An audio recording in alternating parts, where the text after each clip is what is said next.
Assalamualaikum warahmatullahi wabarakatuh, rekan-rekan semua, insan pengadaan di seluruh Indonesia. Berjumpa lagi pada Procurement Channel bersama aku Syarif Rahman dengan Arif. Pada video kali ini izinkan saya berbagi untuk peningkatan dan akuntabilitas kualitas e-purchasing, pelaksanaan e-purchasing pada pengadaan barang dan jasa pemerintah. Pada beberapa bulan yang lalu atau mungkin setahun yang lalu, saya sudah men-sharing sebuah video yang menjelaskan sebuah formulasi yang disebut sebagai dokumen penetapan penyedia e-purchasing.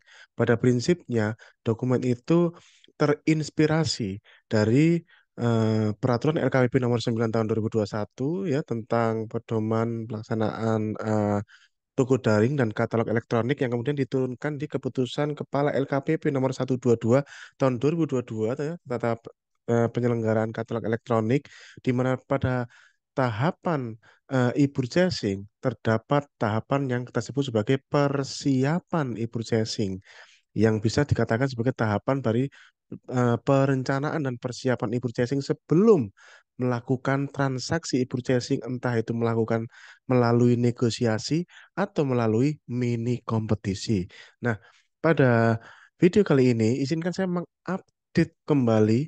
Saya akan membagikan sebuah file yang bisa Anda tinggal download gratis, tidak dipungut biaya, ya, pada deskripsi video berupa link Google Drive ya tanpa perlu izin, dan Anda misalkan Anda narasumber pun silahkan gunakan tanpa perlu izin ya rekan-rekan semua, dokumen penetapan penyedia e-purchasing. Oke, bismillah, kita akan langsung saja ke TKP. Bismillah, inilah rekan-rekan semuanya dokumen penetapan penyedia e-purchasing update Oktober 2023. Dokumen ini merupakan dasar bagi PPK maupun pejabat pengadaan dalam memilih penyedia e-purchasing sebelum transaksi sebagai bagian dari persiapan e-purchasing berdasarkan analisis pasar perencanaan pengadaan yang sudah memastikan ketersediaan barang jasa, ketersediaan pelaku usaha, serta berbagai macam pertimbangan yang sebelumnya sudah pernah dibagikan terkait dengan identifikasi kebutuhan, 9 langkah identifikasi kebutuhan yang bisa Anda lihat pada video sebelumnya, rekan-rekan semuanya.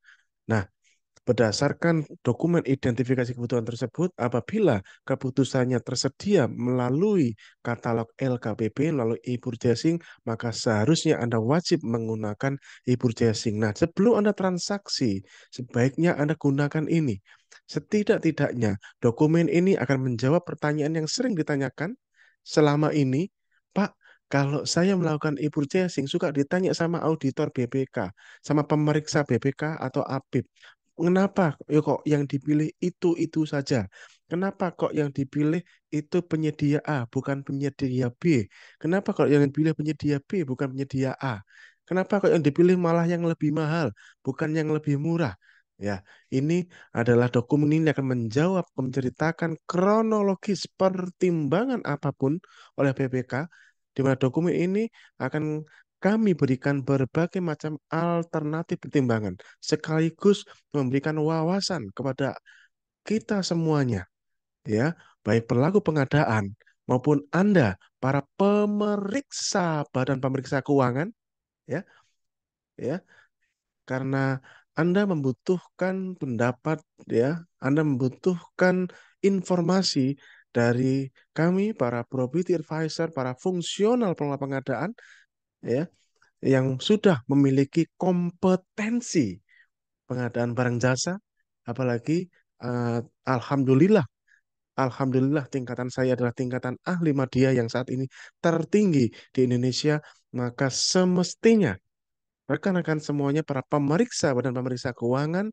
mempertimbangkan dan mendengarkan ya apa yang disampaikan, bahwa dokumen ini menceritakan sekaligus ini memberikan pembelajaran juga untuk para pelaku pengadaan, pejabat membuat komitmen atau pejabat pengadaan, bahwa jangan langsung main kelak-klik kelak-klik, jangan langsung main kelak-klik kelak-klik di e-purchasing, asal dikasih link langsung tancap klik, transaksi, tidak seperti itu. Ya, rekan-rekan semuanya, kita membiasakan pengadaan berjasa itu berbasis data, berbasis riset, berbasis kajian, sehingga tidak berdasarkan bisikan juragan atau bisikan marketing yang datang ke kantor, tapi murni berbasis pasar, berbasis analisis pasar yang sudah diamanahkan peraturan LKPP nomor 11 tahun 2021 bahwa kita mesti melakukan analisis pasar, identifikasi kebutuhan, juga analisis pasar, dan juga tadi keputusan Kepala LKPP nomor 122 tahun 2022 bahwa ada terdapat tahap persiapan, ya, e-purchasing, di mana di situ kita memastikan ketersediaan pelaku usaha, ketersediaan barang jasa, dan juga penentuan prioritas TKDN, PDN, atau impor. Oke, kita lihat langsung ke dokumennya. Bismillah. Rekan-rekan semuanya, ini adalah konsep yang sebenarnya bisa saja konsep ini saya jual sebagai produk konsultan yang bisa bernilai ratusan juta, tapi insya Allah, Bismillah, Bapak Ibu, dokumen ini saya bagikan gratis kepada Anda, yang seharusnya bisa saya jual, ya, sebagai produk konsultan, ya, seperti ini. Ini adalah dokumen penetapan penyedia e-purchasing, ya, yang merupakan bagian dari dokumen analisis pasar, dokumen persiapan e-purchasing sebelum transaksi e-purchasing, ya, di mana ini bisa dirubah terus-menerus perubahan. Makanya di sini ada eh, tabel perubahan ke dan tanggal perubahan, ya, perubahan ke dan tanggal perubahan. Kemudian di sini adalah identitas instansi, kemudian di sini nama paketnya. Nah, di sini Bapak Ibu rekan-rekan saya berikan sebuah ilustrasi. Ilustrasi berupa kode-kode huruf dan angka untuk memudahkan simulasinya. Semua yang di sini hanyalah sebuah ilustrasi. Contohnya ini adalah sebuah paket pengadaan barang atau, ya, seperti itu. Kemudian di sini adalah daftar kuantitas, dicontohkan, diilustrasikan di sini adalah barang A dibutuhkan 100 unit. Contohnya seperti ini, ya. Barang A dibutuhkan 100 unit. Nah, di sini pada bagian di bawahnya kita tentukan spesifikasi teknis kebutuhan minimal. Ya, Anda bisa cek di video saya sebelumnya 9 langkah utama penentuan identifikasi kebutuhan. 9 langkah utama di situ yang menghasilkan salah satunya adalah spesifikasi teknis kebutuhan minimal. Nah, kita ilustrasikan di sini. Spek teknya adalah ada parameter 1, parameter 2, parameter 3 dengan angka minimal masing-masing. Ya, misalnya seperti itu. Oke.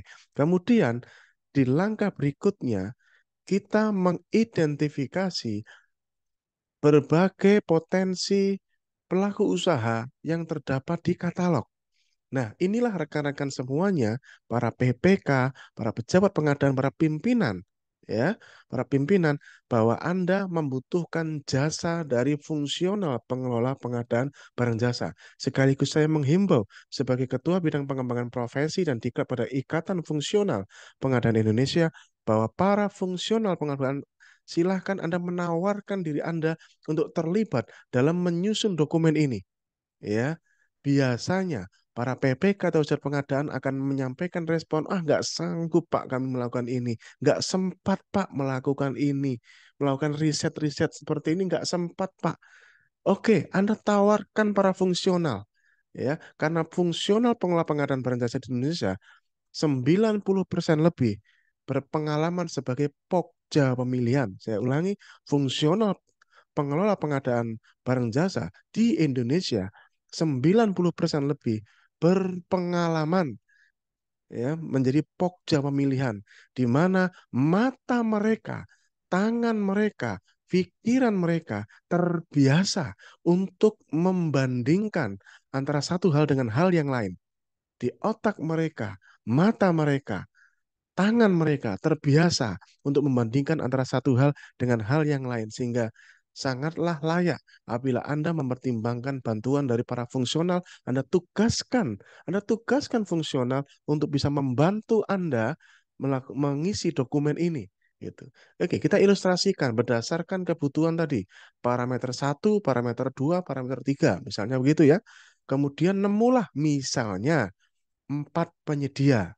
Ya, mau berapapun boleh, nggak harus semua, Pak. Ya, namanya juga ini bagian dari analisis pasar. Ya, kita lihat 4 penyedia.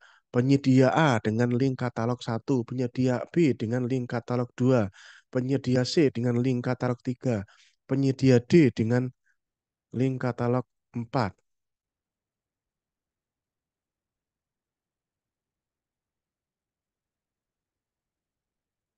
ya. Kemudian dengan link katalog masing-masing ini apa yang dilakukan? Inilah yang biasa dilakukan oleh Pokja pemilihan, ya, yaitu melakukan evaluasi penawaran e-purchasing. Loh Pak, e-purchasing kok pakai evaluasi penawaran ngawurai Pak? Rano Pak, nggak ada Pak. Nah, dengarkan dulu. Ini adalah evaluasi penawaran yang dimaksud di sini adalah evaluasi penawaran dalam rangka persiapan e-purchasing. Evaluasi penawaran dalam rangka persiapan e-purchasing. Bedanya apa Bapak Ibu? Kalau Pokja pemilihan melakukan evaluasi melalui tender atau seleksi, maka penawarannya dilakukan pada tahap benar-benar murni pemilihan dan terbatas waktu. Akan tetapi penawaran yang saya maksud di sini adalah penawaran penyedia yang terdapat informasi yang terdapat pada katalog elektronik.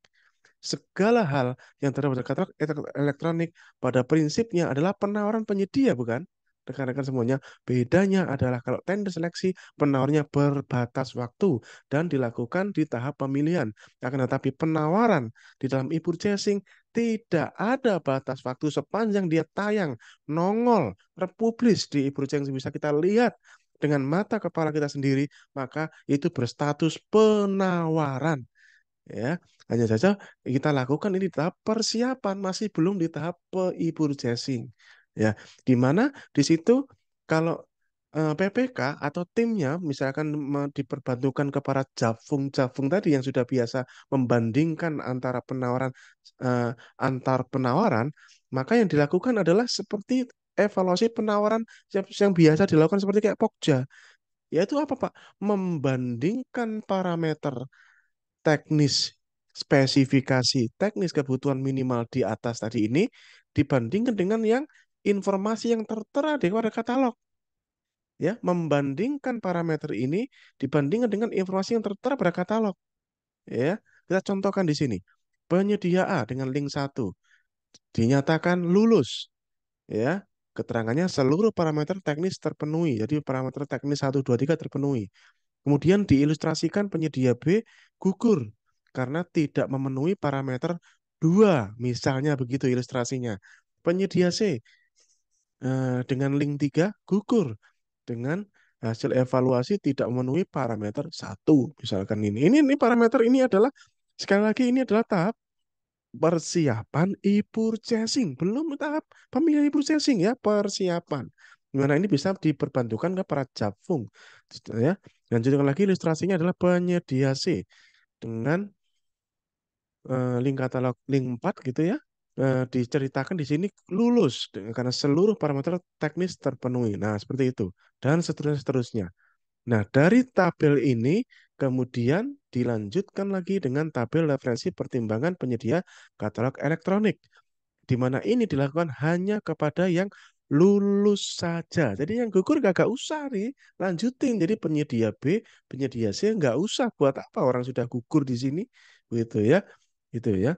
Sekali lagi ini adalah penawaran yang maksud di sini adalah penawaran adalah informasi yang tersedia di katalog pada saat dilakukan perbandingan antara kebutuhan dan kebutuhan PPK dengan yang ditawarkan di katalog pada saat itu. Itu ya, maksudnya di situ ya.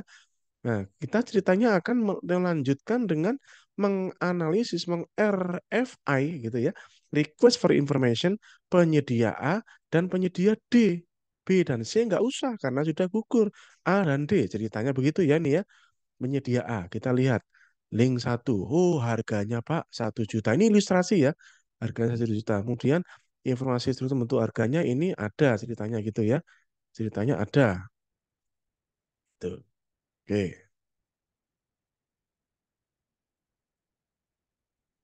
Kemudian spek utamanya parameter A1, parameter A2, parameter A3. Kemudian diceritakan di sini garansinya itu 2 tahun. Garansi produk 2 tahun, garansi penyedia 1 tahun. Ya. Kemudian di sini informasi brosurnya ada nggak? Tersedia. Oh, tersedia. Misalnya gitu, kita cek tersedia. Kemudian penentuan prioritas PDN TKD berada di urutan mana nih? Oh, ternyata barang yang dia tawaran di katalog itu kebetulan TKDN plus BMB-nya di atas 40%. Ya, kemudian dirinci di sini. Kalau memang dia nomor satu, maka ini diisi. Kalau ini nomor tiga atau empat, ini nggak usah diisi ya, seperti itu ya. Karena ini dia memilih nomor satu, kita milih nomor satu, kita isi. Misalkan diilustrasikan di sini TKDN plus BMP-nya 50%, persentase TKD-nya 40%, link TKDN-nya misalkan di sini link TKDN A, misalkan gitu ya. Kemudian di sini kita cari informasinya, makanya kita ke RFI, Pak. RFI itu ada dua cara. Cara pertama adalah tanya ke diskusi produk. Di dalam aplikasi katalog terdapat fitur diskusi produk. Tanya saja di situ gitu ya. Eh, Cara yang kedua adalah dengan menghubungi mereka di telepon. Makanya kalau saya pendampingan e-purchasing, kalau nggak ada nomor teleponnya, saya anggap nggak niat jualan. Jadi sekaligus ini mengkritisi, ayo para pelaku usaha kalau niat jualan di katalog, kasih nomor handphone biar dihubungi. Ingat ini belum tahap pemilihan e-purchasing loh ya, masih tahap persiapan e-purchasing, bagian dari analisis pasar untuk memeriksa ketersediaan pelaku usaha dan ketersediaan barang jasa. Ya, bukan persekongkolan. Ya, saya sering sampaikan bahwa eh, e-purchasing Anda tidak bisa menuduh persekongkolan. Kita sering tidak bisa membedakan antara sedang melakukan survei pasar dengan sedang bersekongkol. Pak, tipis-tipis saja. Itu silahkan dari sudut pandang apatis. Silahkan. Yang penting adalah kami tidak nyolong, tidak gratifikasi, tidak suap, tidak fiktif. Tidak gratifikasi, tidak suap, tidak fiktif. Kami sedang melakukan analisis pasar. Dan itu hal yang biasa saja. Oke, kita lakukan analisis pasar. Kita tanya informasinya. Anda barang ini tersedia berapa stoknya? Oh, dia jawab 200 unit. Oh, kemudian kita tanya berapa lama kalau misalkan ini saya butuhnya ini kan 100 unit loh. Berapa lama? Oh, kalau 100 unit, Pak, dia kami butuh waktu 60 hari, Pak. Itu versi penyedia A. Dikirimnya dari mana? Dikirimnya dari kota C, Pak, ke kota B. Kan ini ceritanya diceritakan bahwa ini akan dikirimkan ke kota B gitu ya. Dikirimnya dari kota C ya, gitu. Kemudian di tabel itu ada review pelanggan skor. Misalkan skor nggak ada, kita kosongin aja. Ya, skornya misalkan. Kalau ada diisi gitu ya. Nah, kemudian diceritakan di situ dia terjual 20 kali transaksi di katalog.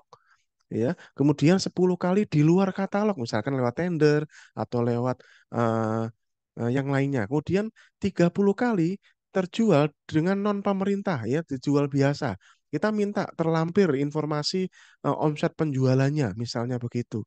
Oke, review kita RFI penyedia eh, sudah. Setelah kita lanjutkan ke penyedia D ya, sorry kok.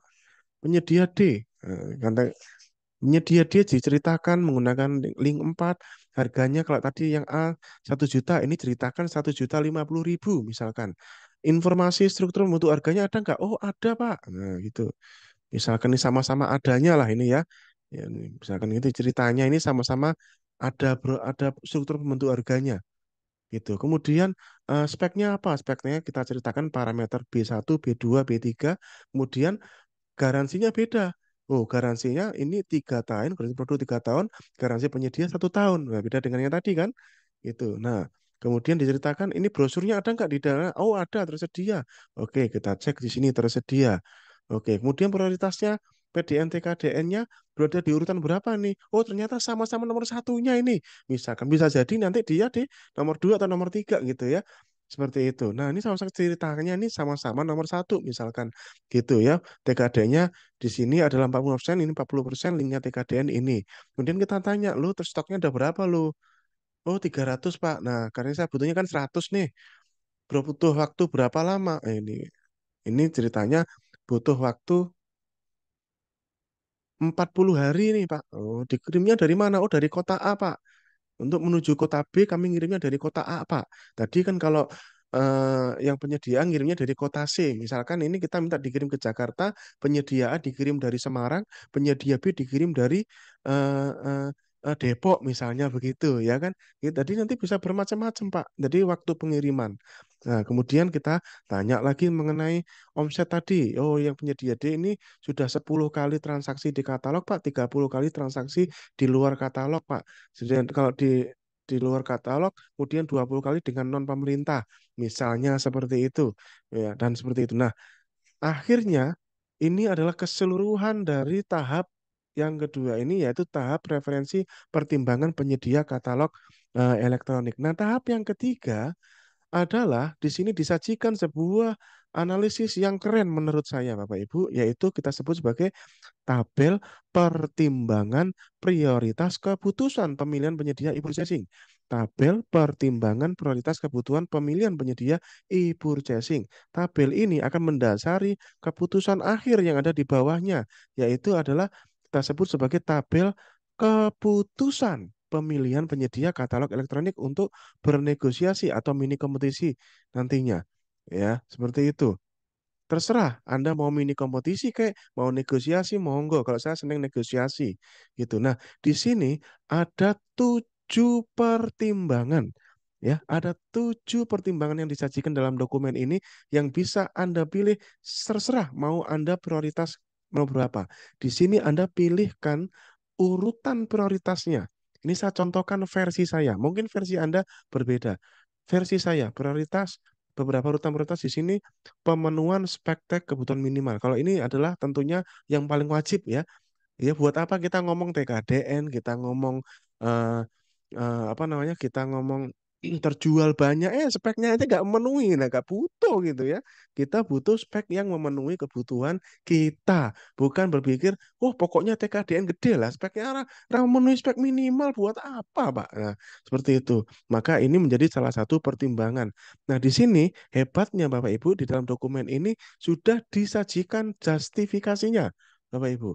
Ya, dari justifikasi dari sisi fungsi kinerjanya, misalkan ini ya, pemenuhan spektek kebutuhan minimal. Alasannya apa? Mengapa kok kita menentukan ini sebagai sebuah pilihan, pertimbangan? Oh, alasannya dari fungsi kinerja dan kinerja, Pak. Kemudian dari sisi kualitas dan keandalan, dari sisi akuntabilitas dan transparansi, dari sisi manajemen risiko, dari sisi keputusan berbasis data, dan seterusnya.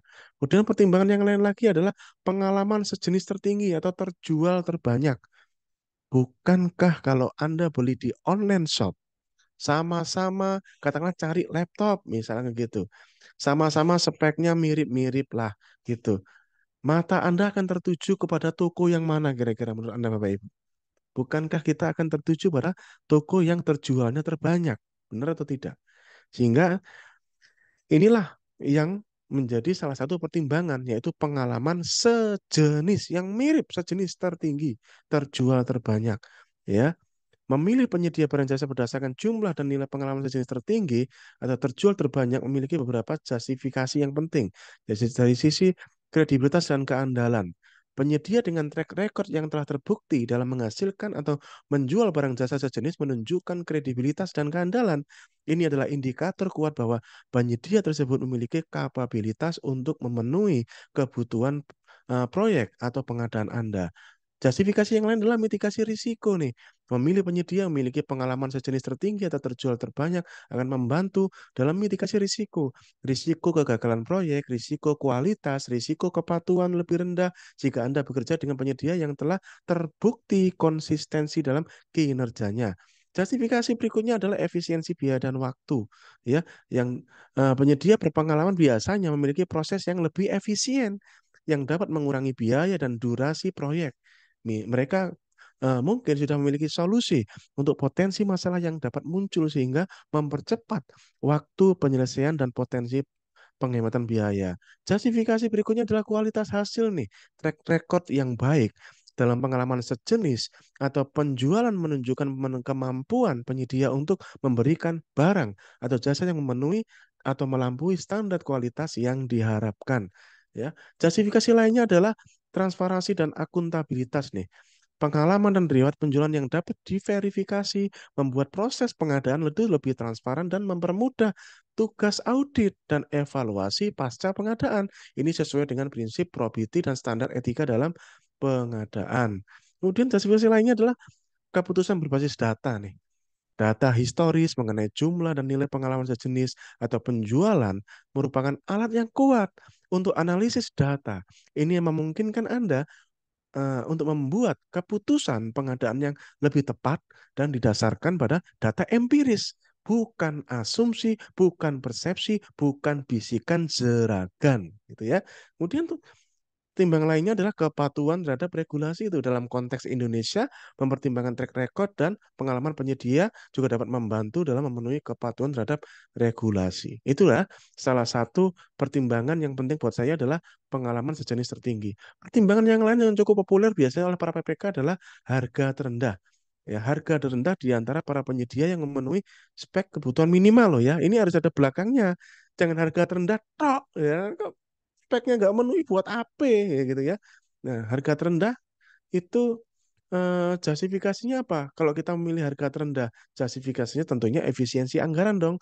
Ya, memilih penyedia dengan harga terendah memaksimalkan efisiensi anggaran yang sangat penting dalam konteks pengadaan pemerintah ya mungkin lebih banyak sumber daya anggaran untuk dialokasikan ke area lain yang membutuhkan pendanaan.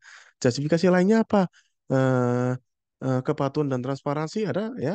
Ada sebuah kewajiban yang memiliki opsi yang paling hemat biaya untuk memastikan penggunaan sumber daya yang bertanggung jawab. Ini juga membantu dalam memenuhi kepatuhan terhadap regulasi. Kemudian eh, pertimbangan yang lain adalah persaingan yang sehat tuh ya, pilihan yang untuk penyedia dengan harga terendah dapat mendorong persaingan sehat di antara pemasok yang pada akhirnya akan mengarah pada inovasi dan peningkatan efisiensi untuk seluruh penyedia di pasaran. Pertimbangan lainnya apa? Yaitu kemudahan dalam evaluasi. Membandingkan harga antara penyedia yang memenuhi spek kebutuhan minimal adalah proses yang relatif gampang ya, harga terendah. Kemudian juga mitigasi risiko ya selama semua penyedia yang sedang dipertimbangkan itu memang speknya cocok, memilih yang paling rendah itu mengurangi risiko mendapatkan hasil yang kurang dari yang diharapkan. Ya, kemudian juga keputusan berbasis data, ya, bahwa eh, harga adalah metrik yang mudah diukur dan dianalisis sehingga memungkinkan keputusan berbasis data. Ya, ini adalah salah satu pertimbangan. Pertimbangan yang lain-lain lagi apa? Lokasi terdekat. Nah, lokasi terdekat nih, gitu dari lokasi pengiriman atau lokasi pekerjaan. Pertimbangannya apa? Kecepatan pengiriman. Penyedia dengan berlokasi dekat dengan lokasi pekerjaan biasanya dapat menyediakan layanan atau barang dengan lebih cepat. Ini sangat penting untuk proyek dengan jadwal yang ketat atau dalam situasi darurat. Pertimbangan lainnya adalah efisiensi biaya ya, mengurangi jarak antara penyedia dan lokasi pekerjaan ya, menurunkan biaya logistik dan transportasi. Ini juga pada gilirannya bisa memiliki dampak positif pada efisiensi anggaran juga. Pertimbangan lainnya apa? Komunikasi yang lebih baik nih. Faktor lokasi juga memudahkan komunikasi dan koordinasi antara penyedia dan pihak yang melakukan pengadaan. Dalam banyak kasus ini bisa memfasilitasi resolusi masalah yang lebih cepat dan efisien. Ya, kalau penyediaan sekota kan lebih enak ya. Kalau ada apa-apa, komplainnya lebih gampang ya. Contohnya seperti itu. Pertimbangan lainnya apa? Dukungan dan layanan pasca penjualan nih. Lokasi yang dekat mempermudah akses ke layanan dukungan dan pasca penjualan. Ini bisa sangat penting dalam kasus peralatan atau sistem yang memerlukan pemeliharaan atau perbaikan reguler. Ya, seperti itu. Pertimbangan lainnya itu mitigasi risiko yang mengurangi jarak antara penyedia dan lokasi pekerjaan itu berkontribusi pada mitigasi berbagai risiko ya, termasuk risiko yang terkait dengan gangguan pasokan, logistik, faktor eksternal ya seperti faktor cuaca, keadaan darurat. Ya, kemudian ada pertimbangan lainnya tuh tanggung jawab sosial dan lingkungan tuh itu mendukung bisnis lokal, Bapak Ibu. Apalagi kalau Ibu casingnya itu kuliner gitu ya, mendukung bisnis lokal menjadi bagian dari tanggung jawab sosial sebuah entitas ya. Selain itu juga mengurangi jarak transportasi bisa memiliki manfaat lingkungan ya. Juga pertimbangan kepatuhan regulasi lokal itu ya. Kemudian pertimbangan yang lainnya lagi ya, ada jenis garansi atau layanan purna jual yang ditawarkan. Itu bisa menjadi salah satu pertimbangan utama, ya. Alasannya apa? Alasannya adalah kualitas dan keandalan rekan-rekan. Garansi dan layanan purna jual itu menunjukkan komitmen penyedia terhadap kualitas dan keandalan produk dan layanan yang ditawarkan di katalog. Ini dapat berfungsi sebagai indikator penting dari kualitas barang jasa yang akan diterima. Enggak? Pertimbangan lainnya apa? Mitigasi risiko dong Garansi dan layanan purnajual yang kuat membantu dalam mitigasi risiko. Jika produk atau layanan mengalami masalah, penyedia berkomitmen untuk memperbaiki dan biasanya ya tanpa biaya tambahan, memang juga garansinya gitu ya. Ini biasanya mengurangi risiko biaya tak terduga atau gangguan operasional. Pertimbangannya apa? Biaya siklus hidup nih, Bapak Ibu.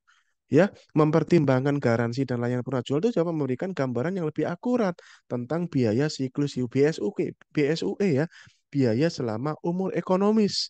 Ya, ini akan penting untuk memahami nilai jangka panjang dari investasi pengadaan. Pertimbangan lainnya apa? Kepuasan pelanggan dong. Jadi layanan penuh jual dan garansi yang kuat biasanya meningkatkan kepuasan pelanggan atau end user kita gitu ya. Ini akan berdampak positif pada reputasi dan efisiensi operasional dan entitas yang melakukan pengadaan. Pertimbangan lainnya apa? Fleksibilitas dan adaptabilitas ya. Garansi dan layanan jual yang baik itu seringkali mencakup fleksibilitas untuk upgrade atau modifikasi yang bisa menjadi penting seiring berubahnya kebutuhan atau teknologi. Ingat Bapak Ibu, teknologi berubah setiap 8 jam. Maka ketentuan mengenai garansi dan layanan jual itu menjadi bagian yang penting untuk dipertimbangkan, bukan cuma harga gitu ya. Itu. Kemudian ada pertimbangan persaingan dan negosiasi. Ya, informasi tentang garansi dan layanan purnajual itu bisa menjadi poin negosiasi yang penting untuk dan mempengaruhi keputusan akhir dalam proses seleksi penyedia gitu. Ada faktor pertimbangan yang lain lagi nomor 6 nih ya, yaitu kesanggupan waktu tercepat dalam pengiriman atau penyelesaian pekerjaan. Waktu ya. Kalau tadi kita ngomong tempat, ini ngomong waktu nih. Ya. Pertimbangannya apa aja? Kenapa kok ini perlu dipertimbangkan? Efisiensi waktu, Pak. Dalam proyek dengan tenggat waktu yang ketat atau kebutuhan mendesak misalnya ya, memilih penyedia yang bisa menyelesaikan tugas dalam waktu tercepat itu penting. Ini dapat membantu dalam memenuhi jadwal proyek dan menghindari penundaan yang dapat menambah biaya malahan. Alasan lainnya, kepatuhan jadwal. Penyelesaian tepat waktu itu menunjukkan kepatuhan dan reliabilitas penyedia dan ini adalah indikator penting ya dari performa penyedia yang akan datang. Ini sangat penting dalam proyek yang kompleks dan memiliki banyak ketergantungan. Pertimbangan lainnya apa? Mengapa kok mempentingkan waktu? Yaitu faktor keunggulan kompetitif. Dalam lingkungan yang sangat kompetitif tuh kecepatan itu menjadi faktor yang penting Bapak Ibu. Entitas yang mampu menyelesaikan proyek lebih cepat bisa lebih cepat merespon perubahan di pasar atau kebutuhan pelanggan. Faktor lainnya adalah aliran kas nih. Jadi penyelesaian proyek yang lebih cepat seringkali malah berarti bahwa invoice itu bisa dikeluarkan lebih cepat dan pada gilirannya bisa memperbaiki aliran kas bagi entitas yang melakukan pengadaan. Ya penyerapan artinya. Faktor lainnya mitigasi risiko. Kemampuan untuk menyelesaikan pekerjaan atau pengiriman dalam waktu yang cepat juga bisa menjadi bentuk mitigasi risiko, terutama pada proyek yang punya banyak variabel atau banyak potensi hambatan. Ya, kemudian faktor lainnya adalah kepuasan stakeholder nih. Stakeholder itu ya seringkali menilai sukses proyek itu malah sejauh mana ia diselesaikan sesuai jadwal. Jadi memilih penyedia yang dapat menyelesaikan tepat waktu itu ya meningkatkan kepuasan sudah otomatis gitu ya. Kemudian fleksibilitas pertimbangan lainnya. Penyedia yang menunjukkan kemampuan untuk menyelesaikan pekerjaan waktu dengan lebih cepat biasanya itu lebih fleksibel dalam menghadapi perubahan kebutuhan atau kondisi tak terduga karena sisa waktunya masih ada gitu ya. Faktor yang lain ini ketujuh ya, terakhir adalah kalau tadi kita sudah tempat, waktu, harga, eh, pengalaman sejenis dan lain sebagainya. Ini faktornya juga penting perlu Anda pertimbangkan, yaitu apa? Stoknya, Pak. Dia stoknya ada berapa, Pak? Gitu ya. Stoknya, atau kalau untuk jasa itu adalah kemampuan sumber dayanya. Gitu. Kalau untuk barang itu adalah kemampuan stoknya, atau untuk jasa itu adalah kemampuan sumber daya yang manpower-nya. Itu dalam melaksanakan ruang lingkup. Mengapa kok ini perlu dipertimbangkan? Pertama adalah alasan kecepatan dan kelancaran kontrak nih, Pak. Jadi ketersediaan stok atau sumber daya yang memastikan bahwa proyek atau kebutuhan akan berjalan dengan lancar dan tepat waktu tanpa penundaan yang disebabkan oleh kekurangan material atau tenaga kerja. Alasan lainnya mitigasi risiko, Pak. Jadi milih penyedia dengan stok yang memadai atau manpower yang cukup itu mengurangi risiko terkait dengan kekurangan pasokan atau penundaan dalam penyediaan jasa yang ujung-ujungnya juga bisa menaikkan biaya proyek kalau enggak gitu nanti. Faktor lainnya tentunya fleksibilitas dan skalabilitas. Penyedia dengan stok yang memadai atau kapasitas sumber daya yang besar umumnya itu lebih fleksibel dalam menangani perubahan ruang lingkup, termasuk perubahan misalnya volumenya berubah, speknya berubah, kebutuhan mendadak seperti itu. Alasan lainnya apa? Justifikasinya, kualitas dan konsistensi nih. Ketersediaan stok atau sumber daya yang memadai seringkali menunjukkan kemampuan penyedia untuk memenuhi standar kualitas dan konsistensi yang penting dalam menjamin keberhasilan proyek atau keberhasilan operasional nantinya. Alasan lainnya apa nih? Efisiensi biaya nih. Dalam beberapa kasus, milih penyedia dengan stok yang gede atau manpower yang cukup, itu ya memberikan efisiensi biaya baik baik bisa mungkin berupa diskon atau melalui peningkatan efisiensi operasionalnya ya. Kemudian juga faktor kepuasan stakeholder lagi nih, balik-balik lagi nih, mempertimbangkan stok dan manpower yang cukup itu ya meningkatkan kepuasan stakeholder and user dengan memastikan bahwa proyek atau pengadaan diselesaikan sesuai dengan rencana dan standar yang ditetapkan. Nah, keunggulan kompetitif pertimbangan lainnya. Dengan konteks yang kompetitif, cepatnya respon terhadap kebutuhan pasar atau perubahan kondisi itu bisa menjadi satu keunggulan kompetitif. Penyedia dengan ketersediaan stok atau manpower yang cukup itu lebih mungkin untuk memenuhi ini. Ya, seperti itu. Oke, itu adalah 7 macam pertimbangan yang kemudian Anda putuskan urutan prioritasnya. Dan ini setiap orang bisa berbeda-beda. Ya, bisa saja urutan nomor satu adalah di nomor 3 ini harga. Oh, paling penting saya pokoknya harga. Saran saya, Bapak Ibu, nomor satu adalah ini. Nomor satu ini.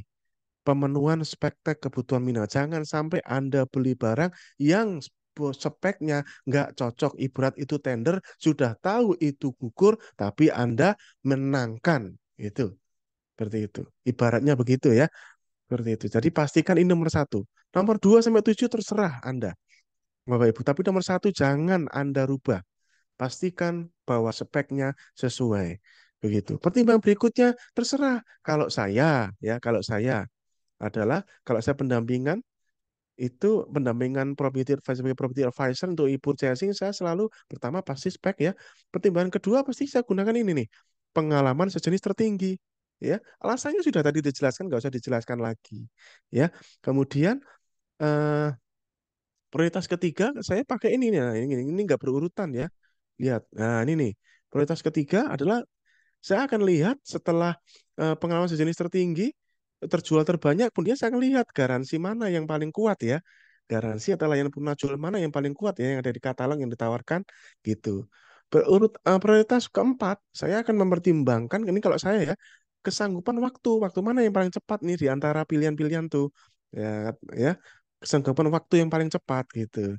Kemudian urutan berikutnya kalau saya ya stok ya ketersediaan stok mana ya jangan pula kita beli ya pemilih penyedia yang sudah tahu orang dia sudah nggak punya stoknya nggak cukup kita pilih kan itu namanya blow on Bapak Ibu ya kan sudah tahu kita butuh 100 stoknya dia cuma 70 mah kita pilih lagi buat apa gitu juga gitu malah kita nggak nanya lagi ya gitu Bapak Ibu saya kurang terlalu percaya dengan informasi stok yang ada di dalam katalog LKPP Bapak Ibu saya akan lebih enak itu mending nanya dengan datanya itu ya terstatement di tahap persiapan e-purchasing itu nomor 5 nomor enamnya lah balik lagi ke atas nih nomor 6. Ya, kalau saya nomor 6 adalah pertimbangan berikutnya adalah lokasi terdekat tuh. Ya, mana kalau bisa sekota itu ya pertimbangan nomor 6. Ya, alasannya sudah dijelaskan tadi. Nah, barulah pertimbangan terakhir kalau saya adalah harga. Jadi kalau saya adalah harga itu terakhir, Pak. Karena ya, karena pertimbangan nomor 1 sampai nomor 6 itu adalah value for money-nya. Sementara nomor harga adalah pertimbangan terakhirnya. Manakala semua 1 sampai 6 sudah memenuhi, maka tidak ada salahnya kita pilih yang paling murah gitu. Jadi tidak ujuk-ujuk paling murah gitu, enggak gitu ya. Nah, kita contohkan dengan ilustrasi di bawah ini. Kita contohkan. Berdasarkan tabel ini kita sudah menentukan prioritas, ya, yang bisa Anda ganti-ganti urutan prioritasnya, maka kita tentukan, oh penyedianya penyedia B nih, ya. Bisa jadi dengan Anda urutan prioritasnya beda, nanti penyedia bisa penyedia, kok B, sorry, penyedia D nih, kan tadi A sama D ya, penyedia D nih ya, misalkan gitu ya, penyedia D. Nah, ini penyedia D nih misalkan gitu ya. Yang harganya tadi 1.050.000. Wah, kok malah milih yang harganya paling mahal ya kan nggak e-purchasing bukan pasca kualifikasi harga terendah sistem gugur tender. Pasti e-purchasing adalah mekanisme pemilihan penyedia yang sifatnya memilih, dan pada dokumen ini kita sudah memberikan 7 pertimbangan beserta urutan prioritasnya. Nah, tadi dicontohkan urutan pertamanya adalah spek, kemudian adalah penghasil tertinggi, maka dituangkan di sini alasannya. Oh, alasan pertama adalah pemenuhan spek. Alasan kedua adalah pengalaman sejenis tertinggi. Ketiga adalah jenis garansi. Nah, ini urutkan berdasarkan tadi 1 sampai 7 tadi. Di kolom nomor kiri tadi urutkan seperti ini. Dengan seperti ini, Bapak Ibu, kemudian tinggal ditandatangani, maka Anda akan pada saat diperiksa oleh BPK, Bapak Ibu akan diperiksa oleh APIP, diperiksa oleh aparat penegak hukum, insya Allah, Bapak Ibu, baik e-purchasing yang biasa-biasa saja cuma beli 10 rim kertas misalkan, sampai e-purchasing yang bahkan beli radar cuaca atau membeli MRI sekalipun, ya, Alkes MRI sekalipun, maka Anda akan sangat akuntabel dalam memilih penyedia berdasarkan analisis pasar, ketersediaan barang jasa, prioritas PDN, TKDN terpenuhi, dan value for money terpenuhi, dan tentunya faktor harga juga terpenuhi. Ya, demikian sharing dari sharing. Semoga Anda bisa bermanfaat. Rekan-rekan semuanya, ini adalah sekali lagi produk ini adalah sangat spesial, seharusnya bisa saya jual sebagai produk konsultan yang bisa bernilai ratusan juta, tapi saya bagikan gratis buat Anda, Bapak Ibu, tidak dipungut biaya. Bapak Ibu, yang penting adalah kita trust berteman, ya. Kita menjalin pertemanan, kita menjalin komunikasi yang baik, ya, dan siap menerima eh, konsultasi dan diskusi 24 jam melalui WhatsApp di 085330686593, di 085330686593. Oke, baik Bapak Ibu, terima kasih. Kita akan ketemu di video selanjutnya. Pesan terakhir untuk kita semuanya, mari kita tingkatkan integritas, kita terus tingkatkan kompetensi, dan teruslah berinovasi. Sukses buat Bapak Ibu semuanya. Terima kasih. Assalamualaikum warahmatullahi wabarakatuh. Salam pengadaan.